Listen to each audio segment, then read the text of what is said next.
Welcome back to Season 3 of Snubs and Dubs, where we've been talking about the Snubs and Dubs of the 74th Academy Award for Best Picture. I'm your host, Kyle Tobiasen, and as always, I'm joined by my co-host, Jason Miller. Jason, how's it going?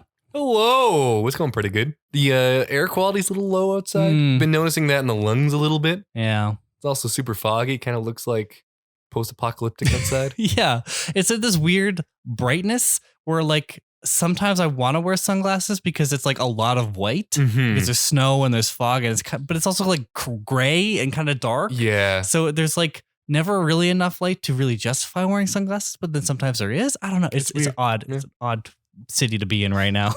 How are you doing, Kyle? I'm good. You know, I've been doing a lot of moving and building. I built a sink today for the first time and a countertop. It was something new for me, and because I was the available hand. So that was my life. But yeah, you gotta get good at looking busy. Yeah, then you don't have to build any sinks. Yeah, true. But did you watch anything in the last week or read? You've been doing a lot of that lately. I haven't finished anything, so nothing new in the book department. I did watch The Menu last weekend. Oh, shit. Because it's on Prime now, right? It's on Prime now, yeah. What'd you think of it? It's good. I liked it. I liked it quite a bit. It's all fun. It was not what I was expecting, but like I really enjoyed the direction that it took anyways.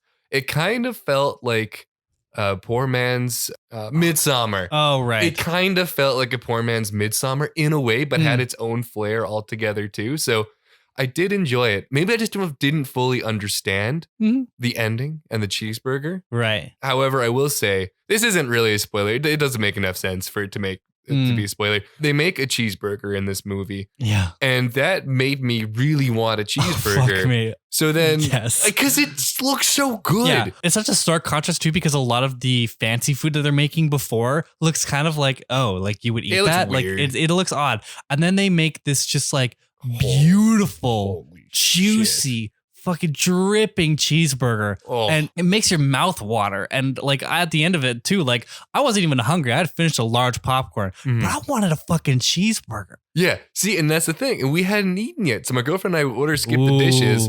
I order a cheeseburger, and it was a very middling burger, and I was crushed. I really, that's the problem with having everything be super convenient, is I can have this urge and immediately act on it, and now things have the option to disappoint. Because in fairness, there's no cheeseburger out there that tasted as good as that one looked. I don't know why I even bothered. I should have gone some other direction and kept the illusion alive. But instead, I ate an okay cheeseburger and was very sad about it. Maybe that's if you had that little capper, if you were able to taste that cheeseburger that Ray Fiennes creates, maybe it would have ended that experience beautifully. And I was watching a review where they, at like a premiere or something, they made everyone cheeseburgers. Oh my God. I was like, these motherfuckers. That's all I want is Ray Fiennes to make me that cheeseburger. If you haven't, listener, you should go watch The Menu. It's on Amazon it's Prime. quite enjoyable. It's really funny too. Yeah, it is. I had a good time with it. It's got a lot of quips, a lot of fun characters doing weird things. A lot of like stupid characters, which are funny. Yeah.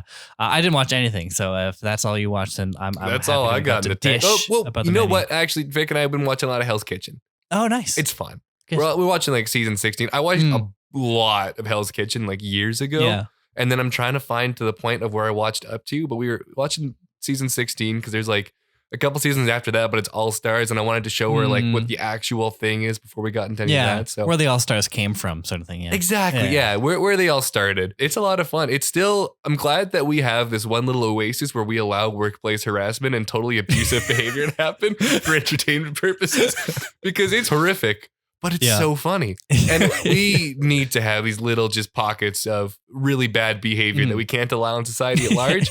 But if it's on a TV show, maybe it's okay. Yeah. But other than that, the only thing I did really watch was the movie for this episode. Of course, season 3 of Snubs and Dubs. I'm covering the films for the year 2001. And for episode 24, the penultimate film of season 3, we are talking about Monsters, Inc.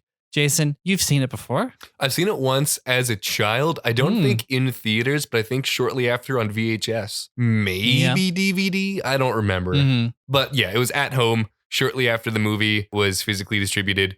And I loved it, but I only watched it once, so I hardly remembered anything from it. Yeah. How about you, Kyle? I watched it quite a bit, as we'll talk about later in our interview. The last time I watched this was in 2020, which was, a good 2 years ago, but it's those are the 2 years that have like blown by. So it feels like it's only yesterday. Yeah. I also have this really nice, like it's right here. I can just pull it up. Really nice Steelbook 4K. That's like Mike and Sully and this nice little on the doors there. Oh my God. Yeah. Boo's there beautiful. too. Yeah, I love it so much. And so I was eager to watch it on that when I got it. But before that, I think I had seen it a few times, probably on one of those kids camps that I was doing before. But I also watched it a lot as a kid. I think we had the VHS and the DVD. It was a recurring Pixar movie in my house. Maybe not as recurring as something like The Incredibles or Finding Nemo. But, and I think that's because Finding Nemo and The Incredibles came out when I was more of age to kind of like appreciate and understand those. But if you were interested in Monsters, Inc., I've included the links to the physical media related to it in the show notes. If you buy through that link, it'll help out our show. Or if you have any other Amazon shopping to do, follow the general link to help out our show in the process. Reminded that this is going to be a spoiler-filled conversation, so if you haven't seen Monsters, Inc. yet and you want to, go ahead and do so. I've also included time codes in the show notes so you can skip around to your heart's desire. You also might have seen already in the title of this episode, but we are going to be joined once again by Molly for our discussion section after the plot. But without further ado, let's get into it. Monsters, Inc. is a 2001 American computer animated monster comedy film directed by Pete Docter, written by Andrew Stanton and Daniel Gearson. It stars John Goodman as James P. Sullivan, Billy Crystal as Mike Wazowski, Steve Buscemi as Randall, James Cohen as Henry J. Waternews, Bound's own Jennifer Tilly as Celia Makes, Mary Gibbs as Boo, plus, of course, the icon Bob Peterson as Roz. I kind of fell into a rabbit hole here, and the more I looked, the more I loved about Bob Peterson. Apparently, he was an animator in '94 that worked on Toy Story before being promoted to story artist for A Bug's Life and Toy Story 2. He's a story supervisor of Monsters, Inc., as well as voicing Roz. Ever since Monsters, Inc., Rob has provided his voice for nearly every Pixar film. Most notably, other than Roz, is the dog Doug from Up. Yeah, a movie that he also co-directed. Oh, wow. Yeah, I have more facts about him later, but I'll get to that in the facts section. So, interesting guy. That's very fun. Yeah. This has a runtime of 92 minutes, nice, brisk, perfect runtime, and released on November 2nd, 2001. Jason, what did you think of Monsters, Inc.? It's hard not to love it. It's just such a good story with great characters. It has a good sentimental value. You get sad at times when you need to. You laugh at other times when you're supposed to. It's just a really good story, and I love it. Yeah. How about you? I really love it as well. I also appreciate how contained it is. Like, it doesn't, like, obviously they're traveling to the human world and there's like portals everywhere, and like it's kind of like a high concept conflict about stealing screams from children or laughter or putting a child back into their own homeworld. But like, it's just a workplace comedy, and at the end of the day too, like, and it's about a bunch of buddies that get into some shit and they have to fix it at work, and their rival, and then other stuff we'll mention in the interview, but some weird energy crisis parallels.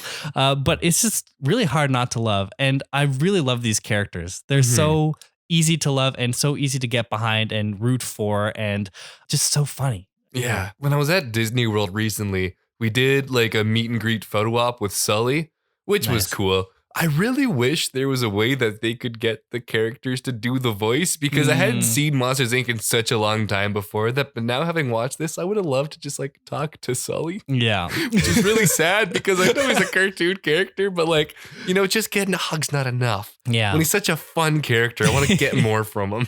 Totally. And Mike, he's just got such an iconic voice. I know it's Billy Crystal. Like, it's just Billy Crystal behind that voice, behind that one eye. But it just fits him perfectly. And John Goodman as Sully also just fits perfectly. Actually, all of the voice cast just fits perfectly. It all is nailed. Yeah. I got some facts later, but there's like reasons some of that voice cast came together so nicely, and it'll all kind of come together later. But should we get through the plot? Yeah, let's hop into a plot. All right, so Jason's going to read straight to the plot. If you don't need the refresher, or you don't want to know, you can skip right to the discussion by following the time codes in the show notes. But here's Monsters, Inc. In a world inhabited by monsters, the city of Monstropolis harnesses the screams of human children for energy. At the Monsters Incorporated factory, skilled monsters employed as scarers venture into the human world to scare children and harvest their screams through doors that activate portals to the children's bedroom closets. The work is considered dangerous, as human children are believed to be toxic and capable of killing a monster through physical contact. Energy production is declining because children are becoming less easily scared, and the company's CEO, Henry J. Waternews III, is determined to prevent the company's collapse. One evening after work, top-ranking scarer Sully discovers that an active door has been left in the station of his rival, Randall Boggs. He inspects the door and accidentally lets a small toddler girl into the factory. Frightened, Sully unsuccessfully attempts to return the girl, who escapes into Monstropolis, interrupting Sully's best friend and assistant Mike Wazowski on a date at a sushi restaurant. Chaos erupts when other monsters see the girl. Sully and Mike escape with her before the Child Detective Agency, CDA, arrives and quarantines the restaurant. Forced to keep the girl hidden in their apartment for the night, Sully soon realizes that the girl is not toxic, and her laughter is able to generate more energy than screams. At work the next day, Sully and Mike disguise the girl as a monster. While Mike seeks out her door, Sully grows attached to her and nicknames her Boo. Randall, waiting in ambush for the girl, captures Mike by accident and reveals his plan to kidnap children and harvest their screams using his new invention, the Scream Extractor. Sully rescues Mike, and they set out to inform Waternoose of Randall's plan. Finding Waternoose in a scare simulation room, Sully demonstrates scare methods to new employees at his insistence, and a frightened Boo shows herself. Waternoose, who is working with Randall, kidnaps Boo and uses a door to exile Mike and Sully to the Himalayas, where the abominable snowman gives them shelter in a cave. Sully finds a way back to the monster world, but Mike refuses to go with him. Re-entering the factory, Scully saves Boo from the Scream Extractor, but Randall tries to kill him. Mike returns to reconcile with Sully and exposes Randall, who pursues the trio into a door storage vault. He eventually catches up to them, but Boo attacks him, enabling Sully and Mike to hurl Randall through a door, which they then destroy. Randall is immediately beaten by humans in their world. It says beaten. Man gets straight up. He's blown to smithereens. He's leather right now. He's a pair of boots. When Mike and Sully locate Boo's door, Waternoose, accompanied by the CDA, brings it down to the scare floor to arrest Mike and Sully. Mike distracts the CDA while Sully and Boo escape, leading Waternoose into the scare simulation room. There, Sully tricks Waternoose into revealing his conspiracy with Randall to kidnap as many children as necessary to keep the company afloat. Mike records the conversation, exposing him to the CDA, and Waternoose is arrested. Undercover CDA director Roz allows Sully to send Boo home, but declares her banished and has her door shredded. Afterwards, Sully retools the company's power generation method to harvest children's laughter instead of screams, as laughter is 10 times more powerful. With the energy crisis solved, the factory is now focused on making children laugh to collect energy. Mike becomes the company's top comedian, and Sully is named the new CEO. A month later, Mike surprises Sully with Boo's rebuilt door. Sully enters the door and reunites with Boo, and that is Monsters, Inc. Wow, nice. Well, should we jump to our conversation with Molly now? Yeah. All right. All right, well, now we're joined by the wonderful, the beautiful? Yes. The dangerous territory to pose that as a question. Well, I can't currently see her. She's online with us right now, but I do see her quite often. I'm looking rough, so. Molly Ann. Oh, are you? Hey, guys. Hi, Molly. Welcome back. You've previously joined us on an episode. Both episodes were actually in season 1. One was the bonus one for The Craft, and the other one was the train spotting episode. So it's been a full season and a bit since we've last had you on. How are things? Have things changed? Things are good. Nothing's changed. I'm just happy to be back here again. Well, we're happy to have you. And I just want to quickly put everyone, including myself and especially Jason, to shame. So last year, Jason read a total of 4 books. Mm-hmm. I read a total of 0 books. Molly, in the last week and a half, maybe since the start of the year, how many books have you read? I don't know, 15. What? How? What are you reading? I read 2 yesterday. Yeah, redonks. This woman reads books at a speed that I can't even fathom. Like, if movies are like pictures worth 1,000 words, I think she reads at the rate that movies travel, because like I can't even I can't put into concept how fast she reads books. But she got a brand new fancy Kindle, and she's just been putting through the pages. So good job. Mm-hmm. I mean, not that it helps my defense at all, but I will say that the 4 books, I started in November. Okay. So it's not like, that wasn't like a calendar year. That was like, I started reading and there was only 2 months left. Okay. But right now I'm at like half of one. So it's still not good. All right. Well, we're talking about Monsters, Inc. today, Molly. I know for a fact that we watched this twice 2 years ago in November, or I think it was November and summer of 2020. That was the first time you had seen this movie, though, isn't it? Yeah, I'd always heard about it, but I'd never actually seen it. And then I just really wanted to watch it, and I'm glad I did. Well, it was one of those just Pixar movies that I was actually very surprised you hadn't seen, because I was sure that you would love it. And sure enough, you did, because we watched it twice that year within 3 months of the first viewing. But what do you love so much about Monsters, Inc.? I like the characters and I find it really funny. Like, it's just a really funny film, but it's also quite emotional and entertaining. Now, I'm really curious because I haven't heard of anyone who hasn't seen this movie when they were a kid. Before you watched it, Molly, what did you think it was about, if you had to guess? I just thought it was about like just a group of monsters. I don't know, because it was like Monsters Inc. I just thought they were like in a building or something. I mean, you know what? That's not wrong. That is correct. Yeah, definitively there are monsters, and most of this movie does take place in a building. So, But yeah, I will say these like have some very wholesome, sweet relationships. Mike and his girlfriend is adorable. Even Mike and Sully, who you think might have some kind of jock nerd relationship or something, they're just actually best friends, and I think that's a really sweet thing to have in a movie. It's nice to see like just two really good friends at the core of a movie and have the romantic plot be almost like a C plot in this movie. And like their relationship is challenged even too, like because of their, like they have different values at certain points. Like Sully kind of comes around to the kid and like suddenly all of everything that he's worked for, you know, as a scarer, and with Mike too, like he's just willing to throw it all away to see this kid through and to back home and take care of her and change the way that people think about it. So it creates some like really interesting conflicts between the two of them, but it's also really funny and really good and a great voice cast. Like obviously John Goodman and Billy Crystal at the center of that, but even Steve Buscemi as Randall, great choice. Amazing choice. And Jennifer Tilly as Cecilia. I'd never realized that was her, but I think I was just a Jennifer Tilly noob at that point, and so I didn't put that together. I spent the whole movie going, I know Cecilia's voice from somewhere and never placing it, so thanks for finally letting me know.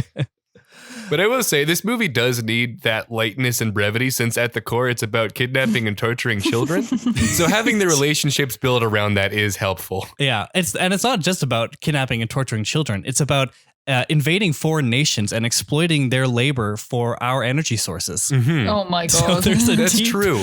deep issue at the core there. And like, I watched the video. I was like, my jaw was on the floor with this because I thought it would be a stretch, but it really wasn't. No. Because like at the core of it, it is about this like labor force that goes into a seemingly foreign nation or foreign world or foreign dimension, I guess, because the doors are kind of like portals to another world. And they exploit their resources, in this case, children and their screams, and they do not care what they leave behind in the case of childhood trauma. So it's literally like a big superpower going to like a smaller foreign nation, walking all over them, taking all the resources, and then not even caring how they leave it behind. Crazy. That in mind, Molly, how did you like the animation in this children's movie? I liked it a lot. I mean, obviously it's like old. I think it's like 2000, 2001, but I still think it looks really good and the animation is really good. I like how they spent a lot of time coming up with all the different types of monsters. Like you see that when Mike and like Sully are on their way to work for the first day, and you see all the different types of monsters on their way to work, which I find is like really fun to kind of look at. Yeah, they didn't shy away from having like goofy, weird character designs. And I really like that opening scene where they're getting all prepped up and ready to go on to the scare floor. And you see how all of them are getting ready differently, and how like they all need different sort of things to kind of get to that sort of peak performance. But then also there's Sully, and he's just like a big hairy blue ape lion creature. Oh, he's always ready to go. He's always ready to go. He doesn't need like a handful of eyeballs plastered ambiguously onto his face. He doesn't need just like a big jaw denture. Like he's good to go when he's good to go. But they did have very creative designs, and I think we need more of that in some of our animation nowadays, because sometimes monsters can just be like big scaly guys, and they didn't stray away from doing like weird goofy bunch of eyeball guys, you know, just like some fun things. Who is your favorite character in this, Molly? Definitively. Mike Wazowski. Hard to argue with that. He's kind of the best. He is. I love him. I think he's so funny. Oh, Kyle, did you have any disagreement with the Mike Wazowski call? I didn't. I feel like it's hard to pick a favorite. I think when I was younger, I definitely liked Sully a lot more because, you know, he's kind of the main character, and he's, you know, the big blue fun guy. But as I think I've grown older, I do like Mike a lot more. I think he's just got like a different sort of wit and a different energy that aligns better with some of the humor and the views that I have as an adult, I guess. But I do love how genuine Sully is, especially with Boo, and how much he really cares for her. And I love the scene where he gets separated from her and he thinks she goes into the garbage pit. Yeah.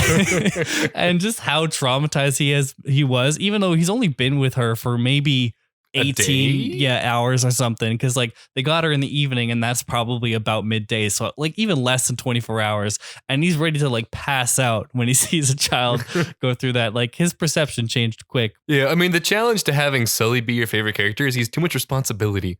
Mike Wazowski can be the wild card. He can kind of do whatever shenanigans he wants, but Sully actually has to take care of a kid, and that's going to dampen the fun. Molly, what are some of your favorite lines that you take away from this? Because this movie's got some great lines, but what do you take away from Monsters, Inc. in particular? The one that like Roz says when... The iconic. when Mike Wazowski. Always I'm watching. That one. I don't even know. That's like the one that sticks out in my mind. What about you? It is kind of the most iconic one.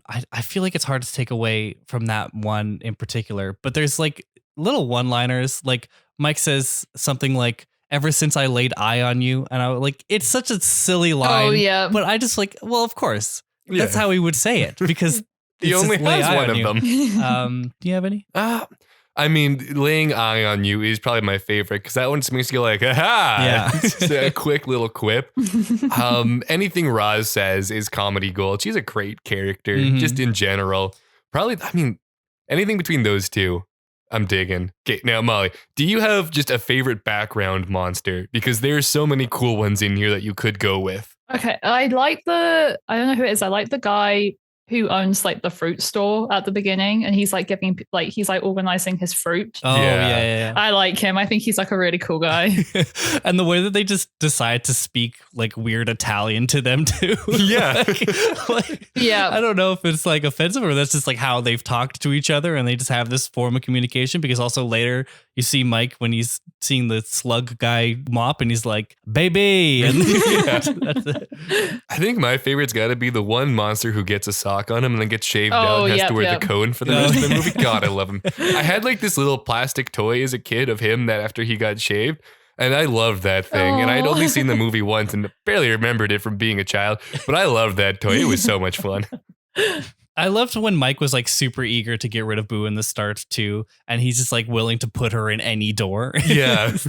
He's got like kind of the more aggressively conflicted journey, whereas Sully's like quickly comes around to the fact that Boo is she's just a little girl who is innocent and sweet, whereas it takes Mike a while to kind of get rid of that stigma that kids are toxic and dangerous. And eventually at the end, like he has a sweet goodbye, but it's ultimately Sully who has the more emotional moment at the end. And I always forget how much that hits me at the end, where it's sad. Yeah. And like, it's such a sweet thing that Mike does too. Like he definitely didn't have to go all the way to go through every single piece of door and put it back together just for Sully to have the little piece and put it back. It's really sweet. It is interesting that between the characters of Mike and Sully, Mike is the most ready between the two of them to do whatever it takes to just like defend the status quo system and just shovel this kid into any door that comes through. Because I guess in fairness, putting her back in the human world's technically closer, even though it has some very hard to answer questions once the humans discover the kid in their kid's room. But you think that Sully, as being the top scarer and someone who's really benefited from this system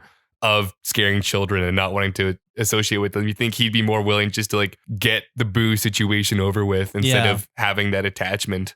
Yeah, because it's kind of questioning his whole way of life. And, you know, we have additional context now from Monsters University, but I was just about to say, we have like all this, you went through all this to get to this point now where he's basically at the top of his game. He is, you know, the top scare. He's got a great relationship with the, you know, crooked CEO, but he is in a very good place and he's becoming like the face of Monsters Incorporated. He's on like that commercial. So it would seem that he would have more to lose by having all of this be thrown away, but he's just so quickly willing to get rid of it, which, you know, maybe it's a little too quick. Maybe it's too easy that he goes over and like kind of accepts this child for who she is. But I think for the sake of runtime and for the sake of keeping your attention, I do think he needed to be where he was when they get back to Monsters Inc. with her for the first time and basically for the whole rest of the movie. Which it is kind of weird to think about that it really only takes place over 2 days. Yeah. And the whole second and third act are all one work shift, basically. Yeah. and back at Monsters Inc. So it's cool. It's a quick paced movie.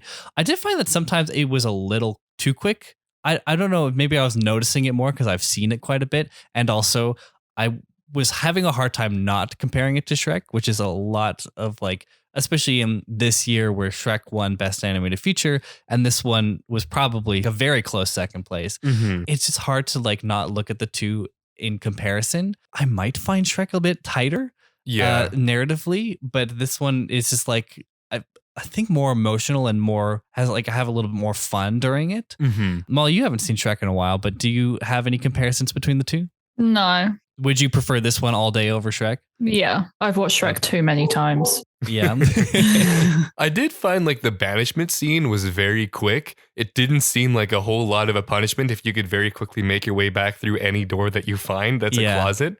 Yeah, but it did create a cool final act scene, like with the chase scene where they're basically going through all these different doors and like traveling in all these different ways, and the gravity is shifting as they're going through different doors, and they're like jumping back and forth. Like it made a really cool scene. But yeah, that whole banishment scene is basically one and done, and they're just like away. Quick dark night of the soul, meet the abominable snowman. He's making weird pea snow cones. Yeah. And then back into reality. Because he can say that it's lemon all he wants, but where's he getting lemon flavoring from? That's questionable at best. Yeah. But I kind of wish they either sped through that even faster and didn't have as much conflict between Mike and Sully, or even preferably just gave that like 3 to 5 more minutes and kind of built up the tension between them a bit fast, like a bit more heavy than they did. Yeah. Now, Molly, it's only been 2 years since you last saw it, but did you notice anything different in this recent rewatch, or anything that you liked better, anything that maybe didn't stand out so much? I feel like when I watch like a film and I know that we're going to be talking about it, I do look at things a bit more like closely, but I didn't really notice anything that like stood out to me.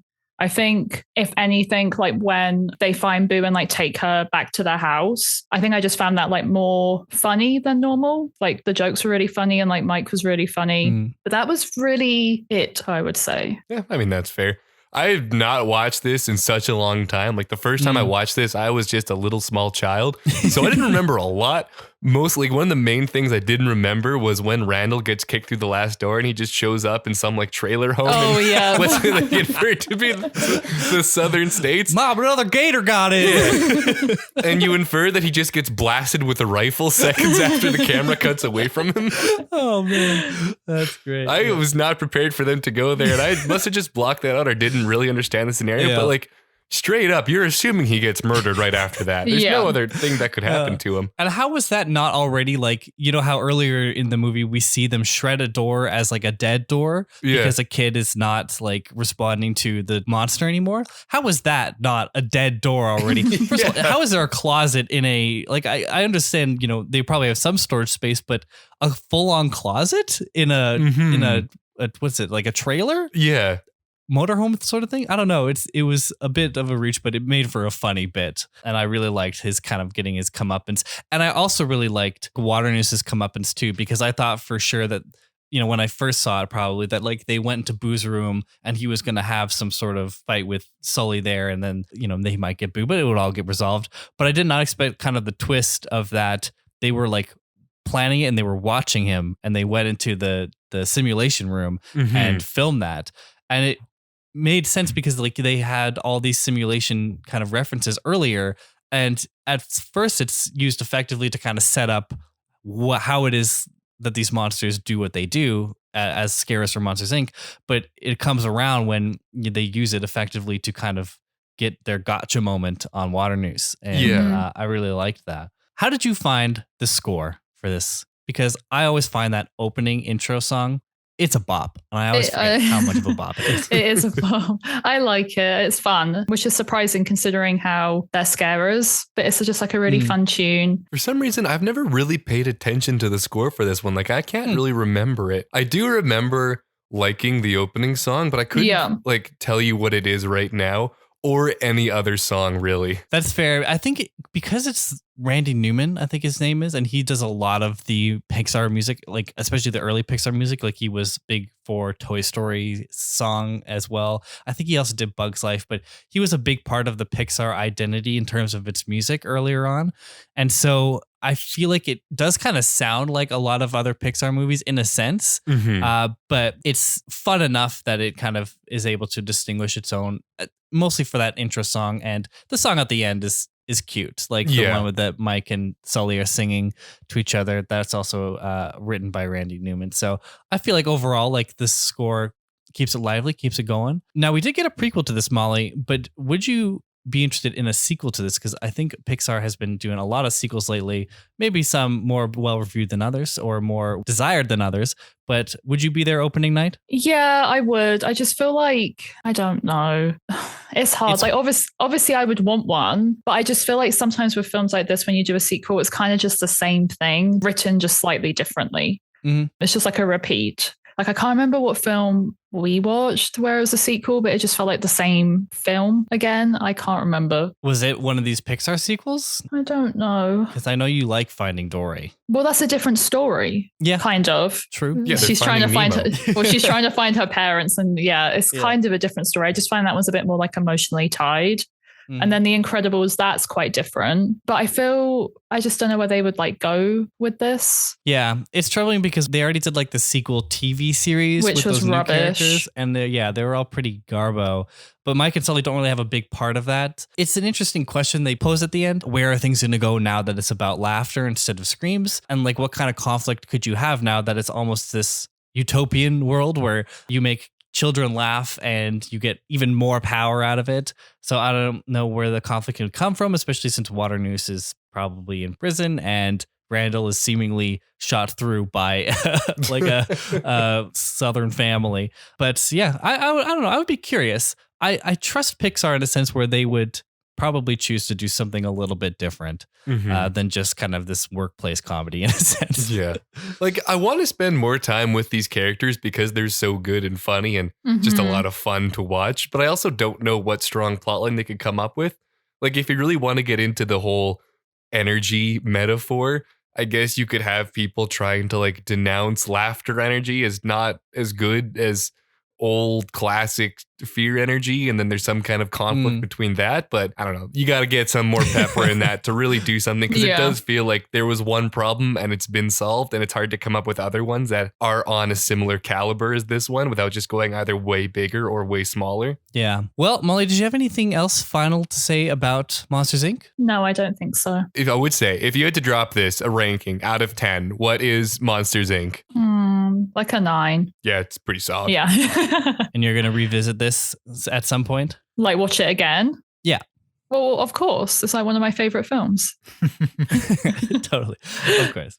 Great. Well, that's awesome. Thank you so much again for joining us, Molly. We'll definitely have you on again at some point, but have a wonderful rest of your day. Thanks. Thank you. And thank you for having me. Wow, we're back. Wow, what it's like we hop through a portal into a child's closet, right? Is it kind of a coincidence that Mike and Sully are the best at what they do, either in laughing or screaming? Sometimes you have to keep power duos together. There's probably a reason for that. I mean, like, I watched Monsters University. I forget all of it. There's probably a reason why those two are together, and it's because it's the best at what they do. Mike brings the laugh. Sully brings the not so much laughing but crying, and they're just a power couple. Yeah. Well, I mean, Sully does a good job making Boo laugh. That's so true. Maybe they can harvest from her now that they're reconnected. Yeah, they should try kidnapping children, but using their laughter. Come on, it's less threatening. All right, do you want to hear what other people thought of Monsters, Inc? Dive right in. The people of Rotten Tomatoes, the critics gave it a 96%. Woo. Audiences 90%. So yeah, over 90s each one. Damn. IMDb 8.1, Metacritic 79. So yeah, pretty high overall. That's quite high. High praise. And on a budget of $115 million, it raked in $560 million at the worldwide box office in 2001. Damn. Landing it at number 3 for the year, only under Harry Potter and Lord of the Rings. Crazy. So, yeah, this was a big cash grab and a big critical success. good for them. Mm-hmm. But Jason, more importantly, what did we think of Monsters, Inc.? Well, Kyle, that's a great question. And we're going to kick it off with your enjoyment.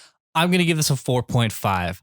I think it is a very fun, good time. I do think that maybe it's because I've watched it so much, but I think the pacing is a little quick sometimes, and I was able to notice some different things this time that maybe took away a little bit. But this is still a good movie. I'm not going to pick it apart too much. Mm-hmm. I am very close behind you. I'm going to drop another annoying 4.25. I felt like the story just wasn't quite tight enough to be a 4.5. Yeah. Definitely not a 5, but the characters are so good, I can't give it a 4. Only leaves me with that option, Kyle. What is your craft? I'm going to give this a 4. I think it is very well made, and it's obviously in that time where they were experimenting with fur and some cool new animation. I did find some of the locations sometimes did feel pretty bland, though. Yeah. And that's what kind of took me out of it, especially when comparing it to Shrek, which I can't help but do. I did find that Shrek always had interesting locations that they were in, even if it was like a forest or something, whereas sometimes it looked like they were just against a gray wall or like a white wall in the case of the Abominable Snowman. And I wish it could have felt more interesting as a whole, because they did have some very interesting locations, notably that set piece at the end through the doors, and the scare floor itself was pretty good, but I found some parts of Monsters Inc., the building, were a little bit flat. Yeah, I agree with that. I'm also going to give this a 4. I also felt that like the monster animation, very good. Human animation wasn't quite at the level of what even Shrek was pulling off at the same time. And I think the saving grace is that they're only really animating children. Yeah. So you can kind of give them more like exaggerated features like bigger eyes, square heads, and it doesn't look as wrong. But still, some of the kids look weird, like especially the kid that was supposed to be a dummy in the very opening scene immediately looks like a dummy, but isn't necessarily supposed to. Yeah. So like, I mean, it's a product of the technology at the time, but I know for a fact that Shrek was able to make more realistic humans. So I'm going to knock it a little bit, but only down to a 4. True. It's still in that like Toy Story era of what Andy and Sid looked like. Yeah. Which they looked terrifying. Like, if you look at them now, like they're awful. Great. Like, they're working with what they had available at the time. And this is like a little bit better, but it does still have that look that they had for human kids at the time. So I don't know. Yeah, but they kill it when they can avoid needing specific details. Yes, the monster's fun. Yeah. What's your execution? Also gave this a 4. I think the voice cast is incredible, and the story itself is pretty tight. I do think that it could use a little bit here and there, and as I mentioned in the interview, sometimes it does feel that Sully comes around too quick, given his character, is like supposed to be this top dog scare guy, and so I don't know. A little bit, but yeah, I'm not going to knock it too much. I'm also going to give it a 4 for the exact same reasons. Nice. Kyle, lastly, what is your rewatchability? Well, I've been here before and I'll definitely be here again. So I'm going to give this a 4. I don't think it's my top Pixar movie in terms of revisiting, but I do think most Pixar movies are at least a 3.5 to a 4, except for some of the ones that stand out as being bad. But like, this isn't like Ratatouille levels of like, I'll watch this all the time. But this is something that I'll definitely revisit. Yep. I think I am going to throw down a 3 for this. I enjoy watching it. I will watch it again, but I don't have a burning desire or need to for a while, but I know this will be on a screen in front of my eyes at some point in the future. Yeah. All right, Kyle, that is going to bring you to a 16.5 out of 20 for an 83%. Pretty good. And myself, a 15.25 out of 20 for a 76%. Nice. Which brings us to rankings. Kyle, your rankings right now are Lord of the Rings, Amelie, Donnie Darko, Memento, Royal Tenenbaum, Shrek, The Devil's Backbone, Training Day, Ocean's 11, Harry Potter, The Man Who Wasn't There, Sexy Beast, The Others, Black Hawk Down, Mulholland Drive, Hedwig, AI, Spy Kids, Monsters Ball, Gosford Park, In the Bedroom, Ghost World, and Moulin Rouge. Where is Monsters Inc.? This is where it's starting to get tough, obviously. We're in the last little bit here. And I found myself dancing around Shrek, which is, it's odd because it is its probably primary competition in the awards season, being its animated feature. I was like putting it above Shrek for a second, then I was like, I don't know if it is above Shrek. I think it's under Shrek. And so it's my new number 7, under Shrek, over The Devil's Backbone, which, I didn't think would actually be the case. I thought when I was going into this season that I would come out thinking Monsters Inc. would be definitively my preferred one over Shrek, but I think I just like Shrek a little bit more. You know, that is very fair. And I also came in when I saw that Shrek had won animated movie of the year, whatever thingy. I was surprised it wasn't Monsters, Inc., but having seen Monsters, Inc., I'm less surprised. I can definitely see the case for it. I'm going to be in a very similar position, just a little bit lower. I am going to put The Devil's Backbone above Monsters, Inc. So this is going to be my new number 7 as well. Nice. That is going to bring my ranking to Lord of the Rings, Donnie Darko, Amelie, Royal Tenenbaum, Shrek, The Devil's Backbone, Monsters, Inc., Training Day, Memento, The Others, Sexy Beast, Harry Potter, Moulin Rouge, Ocean's 11, Black Hawk Down, In the Bedroom, Mulholland Drive, Artificial Intelligence, Hedwig, Spy Kids, Gosford Park, The Ghost World, The Man Who Wasn't There, and Monsters Ball. Great. Well, do we want to get into fun Letterboxd reviews then? Please do. All right, I have a few here. The Letterboxd score was a 4.1, so very high. That is high. And I started with the top ones. So I got a 4-star on a rewatch by Jack. 2, unrealistic. There's no way a CEO would be simply arrested for corruption. It's complete fantasy. I got a 4-star on a rewatch by Liam. There's no way that Pete Docter doesn't flex that this film was his directorial debut on a daily basis. That's insane. I didn't know that. Yeah, I left that little detail out to the start because I think that Letterboxd hit a little bit harder when you don't know. But yeah directorial debut. Damn. 5 stars on a rewatch by Nick. All of these mostly rewatches. The Abominable Snowman must have gotten banished because he liked making pea snow cones and passed them off as being lemon flavored. Well, yeah. That seems like a pretty big crime. All right, I got 2 more in the lower end. 1/2 star watched by Zach. I refuse to engage with animated films about the workplace. They are capitalist propaganda conditioning our children to look forward to participating in unethical labor. This is kind of antithetical to that, though. Yeah. This is trying to find a more ethical way to create... source energy from a foreign nation. Yeah, I mean, granted... There's some trade-offs there. There's never truly ethical consumption, but like this is about improving workplace conditions. Mm-hmm. All right, last one. 1/2 star by Cat Unicorn Lover. I absolutely hate this one. It creeps me out because they go into kids' bedrooms. I mean, yeah. Yeah, I think that's, if you're going to have a line to draw, that's not a bad one. That's going to keep you out of a lot of trouble. Academy Awards. So we know already that it was at least nominated for Best Animated Feature. It was nominated for 3 other awards, Jason. You got a clue? Best Original? Original what? Screenplay? No. Wait, what else would it be the original though? Like what? Well, I'll just get into it. Original score. Oh, you know, as soon as I said that, I'm like, I thought so, but I didn't think the score was that mind-blowing. It was nominated, didn't win. Original song and best sound editing, other than animated feature, were the 4 total it was nominated for. It did win best original song for "If I Didn't Have You" by Randy Newman, performed by John Goodman and Billy Crystal. Interesting. Yeah. I didn't see that coming, honestly. That is the end credits song. So yeah, that one. To contrast that to the Best Animated Feature winner, Shrek was nominated for 2 and won Best Adapted Screenplay and Best Animated Feature. So I think 2 bigger awards, whereas this one got nominated for obviously Animated Feature and then kind of, I mean, more technical, but still creative, like the score and song awards. Other notable awards, it won the BAFTA Children's Award for Best Feature Film. It also won Best Character Animation at the Annies, where it was nominated for 7 other awards. Randy Newman also won the Grammy for Best Song, written for a motion picture, television, other visual media for "If I Didn't Have You." So he won Best Original Song at the Oscars and also won the Grammy for that.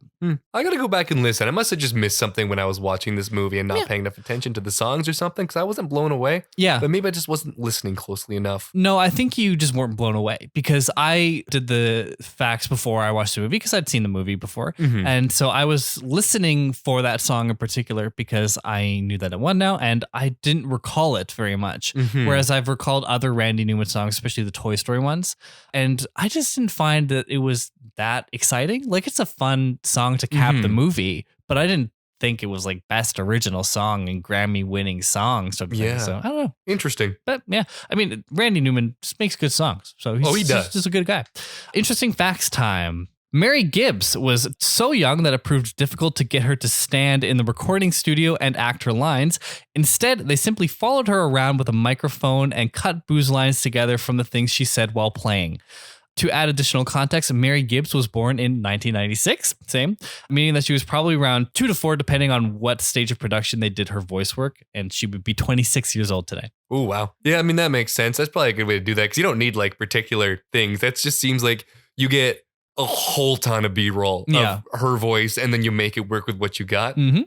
And it worked well. Yeah. That's probably why they got that best sound editing, because they edited her quite well. I mean, kind of pathetic on her behalf. I mean, we're the same age. I could have done way better right now. Like, you give me Mike right now, I could do more lines. You can give me lines, I could read them.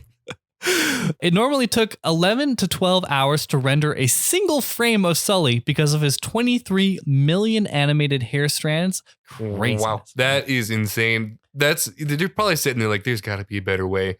And it probably doesn't. It takes a while for there to actually be a better way. Yeah. Well, I mean, like the rendering time is really what's sped up over the years. Mm-hmm. But as the rendering time has sped up, because of like computers are better and performance is better, the animation quality has also gone up. Yeah, they just so expect it's more. Just like it's kind of like crossed again.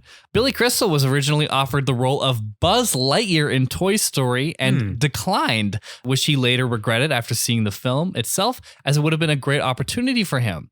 They would later promise Crystal a future role in a Pixar film that would tailor more to his talents. Crystal told them to, quote, do whatever's best for your movie and don't forget me when something good comes around. And I think they made a great choice. It all worked out for the best. Yeah. John Goodman and Billy Crystal sometimes recorded their lines in the same room together, an unusual move for animated films where actors often work alone. Steve Buscemi and Frank Oz, Randall and his assistant Fungus, also recorded their lines together for the bathroom scene. John Goodman apparently also pushed for Steve Buscemi to voice Randall, which kind of makes sense if you consider that The Big Lebowski was probably just before this. Yeah, that's true. That does make a lot of sense. Yeah, so he just pushed him for his friends, and honestly, it was a great choice. Yeah, and also I think it works really well that they were doing it together, because it does feel like there's a better snappiness to the recording than you might get with some other animated movies. Oh my God, I turned the page and I have more. Keep them coming, I love it. All right, Bob Peterson, the movie's story supervisor, provided the temporary voice for Roz, the Green Secretary, during production. The nasally sing-song voice proved to be such a success that they kept it in the final film. So what we're hearing is just test recording and temporary footage, and it's so good. Like, that's perfect. just such a good call to make. It's so fun and just perfect for that character. Yeah. When Sully greets Ted, the monster that's so big we can only see his lower half, Ted was originally supposed to roar like Godzilla.